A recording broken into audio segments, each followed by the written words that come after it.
everyone, this is a rig rundown of how we're recording the bass for the latest Johnny Saskatchewan album. So we're starting with this. This is a Fender American Professional P-Bass. And the P-Bass is the instrument of choice for recording the bass over the J-Bass for the type of heavy music we're recording here. The J-Bass has a more pure sound, a more clean sound, but the P-Bass has got that split humbucker pickup.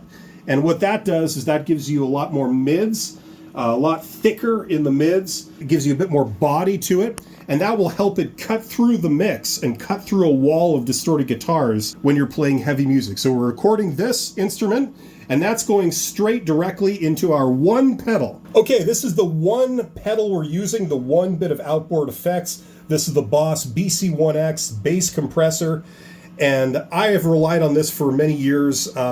It's one of the best bass compressor and EQ pedals around. So this takes care of all the external EQ and compression stuff all in one shot. You can see the settings. We've actually got this acting a little bit like a limiter. It's almost a limiter, crushing the signal right down, also balancing the frequency dynamics. And then it comes out of here into the bass amp.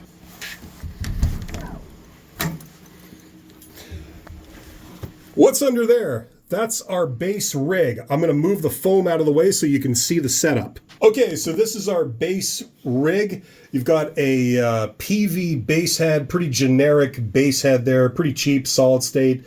Not doing anything terribly exciting, not really coloring the sound that much or any compression. Just a basic bass sound. And that goes directly into an Ampeg 1x15 bass cab.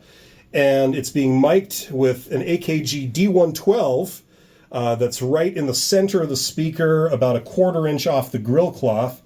And it's just the one mic, and that's our entire bass signal. Something I wanted to point out here is these Ampeg cabs, they have 2 1/4-inch jacks on the back. And you might be wondering, why would you have 2? And it's because one is wired in reverse polarity.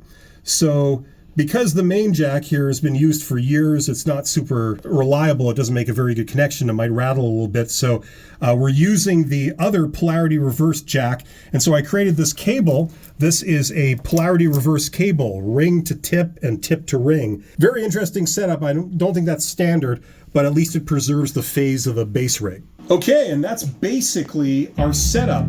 Now, I do have a little bit of EQ here just to simulate what it would look like in the final mix. As you can see from the level meters, there's a little bit of dynamic range there, and that's intentional. I don't want the bass totally crushed. I want it to breathe a little bit so that you can have it cut through when it's playing very loud accents or something like that.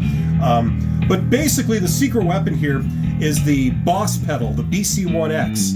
It's a paramedic EQ and compressor, so I'm entirely relying on it to deal with the compression and also the EQ essentially of the bass. So there you go, that's basically our setup.